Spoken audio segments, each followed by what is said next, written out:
PFI की दंगा file हर दिन के साथ डिकोड हो रही है। अब बिहार में बड़ी साजिश भी सामने आई है। मुसलमानों को कैसे पीएफआई भड़का रही है, कैसे मुसलमानों के मन में जहर घोला जा रहा है, इसे लेकर एक पोस्टर सामने आया है। बिहार के वैशाली में ये पोस्टर लगाए गए थे 17 फरवरी के मौके पर। इस पोस्टर में बाबरी का जिक्र किया गया है, कोर्ट के फैसले का जिक्र है। इतना ही नहीं, वैशाली में इसी दिन भड़काऊ भाषण भी दिया गया। खास तौर पर आरएसएस का डर दिखाकर मुसलमानों को भड़काया गया। इसके अलावा बिहार के और भी कई शहरों से नफरत वाले वीडियो सामने आए हैं, जिससे साबित होता है कि कैसे पीएफआई माहौल बिगाड़ने की सीक्रेट साजिश रच रही है। धीरे धीरे अपने पैर को पसारने की कोशिश कर रहा है, अपने संगठन का विस्तार कर रहा है। गांव-गांव में पीएफआई के लोग जा रहे हैं। आप देखिए वैशाली के एक गांव में यहाँ पर किस तरह से पोस्टर लगाया गया है, जिसमें लिखा है कि एक दिन बाबरी का उदय होगा, 6 दिसंबर 1992, कहीं हम भूल ना जाएं। ये इस तरह के पोस्टर गांव में अलग अलग जगहों पर लगाए जा रहे हैं और कोशिश ये की जा रही है कि जो पीएफआई का विस्तार है, जो संगठन में जो लोग हैं, उसमें नए लोग जुड़ें। और यही कारण है कि अलग अलग जगहों पर पीएफआई के लोग कार्यक्रम करते हैं, लोगों तक अपनी बात पहुंचाते हैं। ये पोस्टर यहाँ लगा हुआ है, किन लोगों ने लगाया है? हम लोग ऐसे कैडर है, हम लोग को कहा गया है कि लगाने के लिए, ऊपर से ऑर्डर हुआ। पीएफआई के कैडर हैं? हाँ जी, यहाँ पीएफआई यहाँ पे। क्या नाम है आपका? मोहम्मद ताहिर हुसैन। अच्छा, तो ये आपने पोस्टर क्यों लगाया यहाँ पर, क्या कह के लगाया? इसलिए कि हम आदमी को कहते हैं कि फिर एक है से मस्जिद शहीद हुए, दोबारा फिर मस्जिद शहीद ना हो। अच्छा, ये है से ऐतिहासिक मस्जिद। तो भूलने की बात है, कहीं हम भूल ना जाएं। भाई ये तो पुरानी बात हो गई, उसमें फिर कोर्ट का फैसला भी आ गया, उसके बाद फिर लोगों को क्यों भड़का रहे हैं? भड़का नहीं रहे हम लोग, उसको जागरूक कर रहे हैं, भड़काने की बात नहीं कर रहे हैं। हाँ। हम लोग तो भड़काने की बात नहीं करते। आप कह रहे हैं कि हम भूलो मत, तो इसका क्या मतलब माने? भूलने के आदमी को ऐसे समझा रहे हैं कि देखो, एक मस्जिद शहीद की है, दोबारा दूसरी मस्जिद पर फिर अटैक ना हो, शहीद नहीं किया है, इसलिए हम कहा जा रहे हैं, इसलिए हम लोग करते हैं। इस तरह के पोस्टर आप लोग कहाँ कहाँ लगाते हैं? पूरे ऐसे जहाँ जहाँ पर होता, वैशाली हुआ, आपका चेहरा कला हुआ, ये सब जो खालिस्तान छपरा हुआ, पूरा ऐसे चेहरा कला में लगाते हैं हम लोग। और इस तरह के फंक्शन भी करते हैं, आयोजन भी करते हैं अलग अलग जगहों पर जाकर, जहाँ बताते हैं कि ये कश्मीर का फैसला ऐसा गलत हुआ, राम मंदिर का फैसला गलत हो गया, या फिर प्रधानमंत्री की बातें कही जाती है। इस तरह की जो बातें कही जाती है, तो आप लोग इससे इत्तेफाक रखते हैं? नहीं, इससे इत्तेफाक नहीं, ऐसी बात नहीं है। कोई आपत्तिजनक बातें जो ऐसे कार्यक्रम में कही जाती है?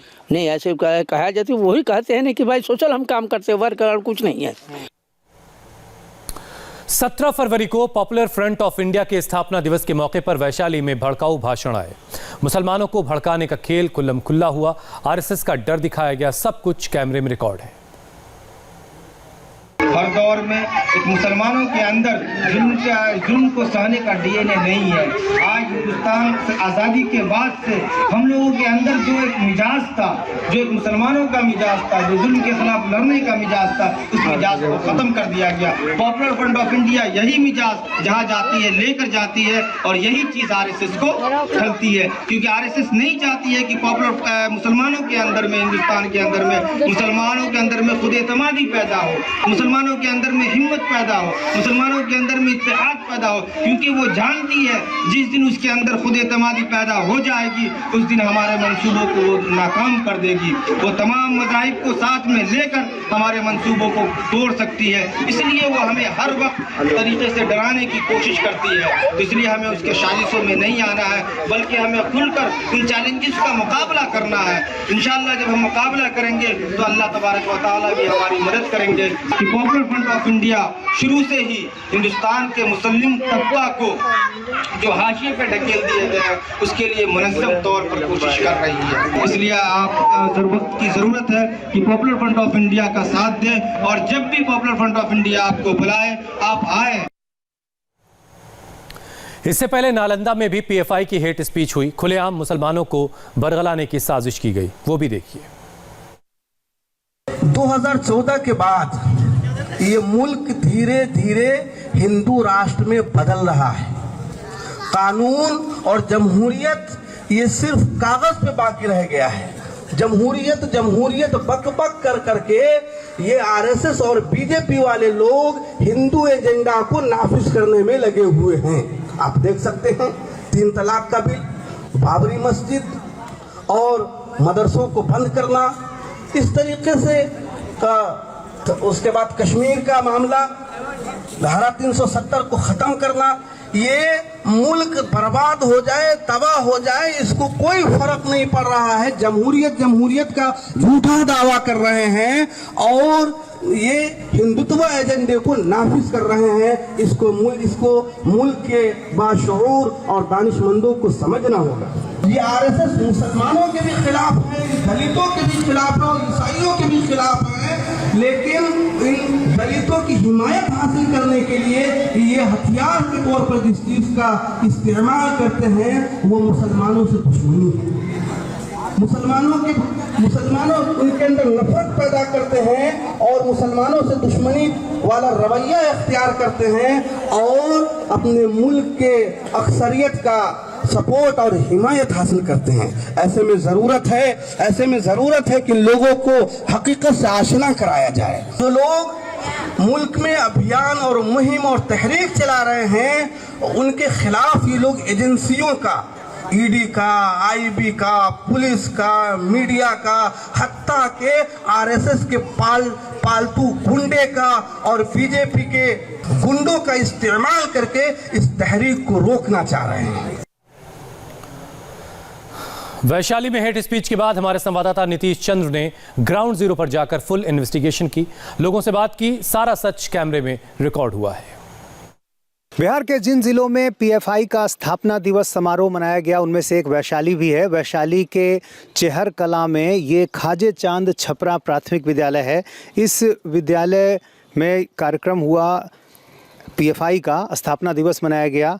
यहाँ पर कई जो पीएफआई के नेता हैं वो मौजूद थे, जो स्टेट जनरल सेक्रेटरी हैं वो मौजूद थे और तमाम संगठन के जो पदाधिकारी हैं वो थे। स्थानीय लोग जुटे, उनको संबोधित किया गया। यहाँ जो स्कूल के प्रधानाध्यापक, उनसे बात करते हैं। क्या नाम है आपका?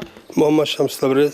अच्छा, कही कि पीएफआई जैसे संगठन का कार्यक्रम आपके स्कूल में हुआ, क्या कार्यक्रम था? स्कूल हम लोगों का सर वहाँ चलता है, मिडिल स्कूल में। ये इसको ट्रांसफ़र हुए 4-5 साल हो गया। लेकिन आप अभी यहाँ हैं तो आखिर यहाँ कार्यक्रम की इजाज़त किसने दी? यहाँ इजाज़त कोई नहीं, किसी ने नहीं दिया। तो आपके स्कूल का इस्तेमाल हुआ, जो वीडियो हमारे पास है उसमें दिख रहा है कि कमरे खुले हुए हैं, उनका उसमें लोग जा रहे हैं। मस्जिद के बाहर वो ये लोग किया होगा, मस्जिद के बाहर ये लोग प्रोग्राम किया होगा। यहाँ से अब हम लोग को पढ़ाई है ही नहीं, जो भी पठन पाठन होता है समावरा वहाँ होता है। यहाँ से पढ़ाई भले वहाँ होती हो, लेकिन कार्यालय आपका यहाँ भी है, यहाँ भी कमरे खुले हैं, यहाँ हमें मौजूद हैं, यहाँ हमसे आप मिल रहे हैं। नहीं सुनिए, यहाँ जो है कमरे खुले हैं तो मतलब है कि चाबी रहता है बगल में, तो उसी से लेकर के किए होंगे ये लोग, उसकी जानकारी बिल्कुल नहीं हो। कुछ और जो यहाँ शिक्षक हैं, यहाँ से जुड़े हुए लोग हैं, उनसे बात करते हैं। आप यहीं शिक्षक हैं? जी सर। क्या नाम है आपका? अब्दुल समाद। यहाँ पर आपके स्कूल परिसर में पीएफआई का स्थापना दिवस मना, किसने इजाज़त दी? हमको नहीं मालूम है सर ये सब बात। आप यहाँ के टीचर हैं, आपको नहीं पता होगा तो किसी? हम लोग वहीं रहते हैं, वहाँ स्कूल है तो वहीं जाते हैं, यहाँ थोड़ी आते हैं। लेकिन अभी भी तो कमरे खुले हैं, सब कुछ है। ये यहाँ पर रहते हैं, सोते हैं यहाँ पर। अच्छा, तो फिर आखिर इस्तेमाल हुआ? पीएफआई जैसे संगठन ने स्थापना दिवस मना लिया, आपको पता ही नहीं चला? तो हम लोग इधर नहीं जान, हम लोग के घर भी उधर है और वहाँ मिडिल स्कूल में रहते हैं। आपको लगता है पीएफआई जैसे संगठन को इस तरह के कार्यक्रम के लिए इजाज़त मिलनी चाहिए आपके स्कूल परिसर में जहाँ बच्चे पढ़ते हैं? वो तो नहीं मिलनी चाहिए। 17 फरवरी को जो स्थापना दिवस का कार्यक्रम मना पीएफआई का, यहाँ पर लाउड स्पीकर लगा, कुर्सियाँ लगी, बड़े बड़े नेता पहुँचे, अलग अलग ज़िलों से लोग आए, क्या कार्यक्रम था? वो नहीं कर सकते। आपकी जानकारी में है पीएफआई का क्या कार्यक्रम था? पीएफआई क्या है? वो सब नहीं कर सकते हैं, लेकिन यही जानते हैं कि इसके बारे में कौन सी कहते हैं। अभी आप कौन? नहीं, कौन पार्टी आपके हैं? Popular front. हाँ, पॉपुलर फ्रंट ऑफ इंडिया, इसी का पूरा नाम है। ओ, तो लोग थे वो। आपने देखा था कार्यक्रम होते हुए? पीएफआई का कार्यक्रम यही हुआ था, घर के सामने बहुत लोग आए थे, माइक लगा हुआ था, कुर्सियाँ लगी हुई थी। क्या कार्यक्रम हुआ था, कितने लोग जुटे थे? अब हम लोग तो जाते नहीं, यहाँ देखा था कि वहाँ पे हो रहा था, क्या हुआ नहीं हुआ हम लोग को नहीं पता। अब पापा तो बीमार रहते हैं, गए नहीं। हाँ। तो क्या कितने लोग जुटे थे लगभग? रहे होंगे। अच्छा, क्या कह रहे थे वो लोग? इतना हम लोग सुना नहीं, हम लोग तो घर में रहते हैं ना, इतना सुना। देखा कि पूरे में चेयर वेयर लगी हुई है, अपना बहुत लोग हैं बैठे हुए। 17 फरवरी को पीएफआई का यहाँ पर स्थापना दिवस मना था, क्या कार्यक्रम था, कितने लोग जुटे थे, कहाँ से लोग आए? 17 फरवरी को पीएफआई पूरे हिंदुस्तान में स्थापना दिवस मनाती है। उसी के उपलक्ष्य में यहाँ भी स्थापना दिवस मनाया गया था। जो बातें उस दौरान कही गई, जो सवाल उठाए गए, बहुत सारी बातें कहीं, कश्मीर का सवाल उठाया गया, राम मंदिर के फैसले पर सवाल उठाया गया, ये सारी बातें कही गई थी, आपने सुनी होंगी। उसमें जो वो फलाही काम आवाम के लिए जो है वो ज़्यादा फोकस था कि हम ये काम आवाम के लिए करते हैं, जिसका उसमें शामिल थे। हाँ, हम वहाँ प्रोग्राम पे थे। आप पीएफआई के सदस्य हैं? जी जी। अच्छा, तो ये बताइए कि स्कूल कैंपस में जहाँ बच्चों की पढ़ाई होती है, इस तरह के कार्यक्रम का आयोजन, जहाँ इस तरह की भाषा हो, इस तरह की नफ़रत की बातें हो, इस तरह से हमले किए जाएं, आपको ठीक लगता है? नहीं, नफ़रत की तो कोई किसी तरह की कोई बात नहीं है। संविधान के दायरे में रह करके जो भी बात हुई है वो संविधान के दायरे की बात है। आपने भाषण सुना है उनके, जो नेताओं ने जो बातें कही हैं, उसमें किस तरह की बातें कही गई हैं, किस तरह से मंदिर के फैसले पर, जो सुप्रीम कोर्ट का फैसला है, उस पर सवाल उठाया गया? इस तरह की बातें तो यहाँ पे नहीं हुई है। अगर उस तरह का है तो आपके पास कोई एविडेंस है तो दिखा सकते हैं। हाँ, वो वीडियो सारे मौजूद हैं, हर जगह मौजूद हैं। नालंदा में कार्यक्रम हुआ, मधुबनी में कार्यक्रम हुआ, बेतिया में कार्यक्रम हुआ, हर जगह इसी तरह की भाषा बोली गई। भाषा तो इस तरह का नहीं है। जो भी प्रोग्राम था, हम लोग यहाँ पे सारे लोग थे, समाज के सारे लोग यहाँ पर प्रोग्राम में थे। उसके बाद से सब लोगों ने सुना है, इस तरह का कुछ भी नहीं है। इन्वेस्टिगेशन के दौरान हमारे संवाददाता नीतीश चंद ने एसडीपीआई के बिहार के कोषाध्यक्ष रियाज अहमद को भी ढूंढ निकाला, जो पीएफआई के इस कार्यक्रम में मौजूद थे। उनसे पूछा गया, आखिर पीएफआई क्यों मुसलमानों को खुलेआम भड़का रही है, आखिर पीएफआई का प्लान क्या है? सुनिए उन्होंने जवाब क्या दिया। पीएफआई पर कई तरह के आरोप लगते रहे हैं, आप भी जानते होंगे। उस संगठन के कार्यक्रम में भी आप गए, वहाँ जो बातें कही गई, आप उससे इत्तेफाक रखते हैं? जी बिल्कुल रखते हैं, इसलिए कि पीएफआई एक सोशल ऑर्गेनाइजेशन है। हम 2008 से पीएफआई को बिहार में एज ए मेंबर, 2013 तक हम मेंबरशिप में काम किए हैं, लीडरशिप में काम किए हैं, इसलिए हमको कंप्लीट मालूम है कि पॉपुलर कहने को सोशल सर्विस वाली बात है ना, लेकिन जो आरोप लगे हैं, जिस तरह से हत्या के आरोप लगे, अलकायदा, आईएसआईएस जैसे संगठनों से संबंध की बात आई, सिमी जैसे प्रतिबंधित संगठन के लोग इसमें आ गए, इसके बाद फिर आप क्या सोचकर जुड़े उससे? ये जितने भी आरोप हैं ये साबित नहीं है।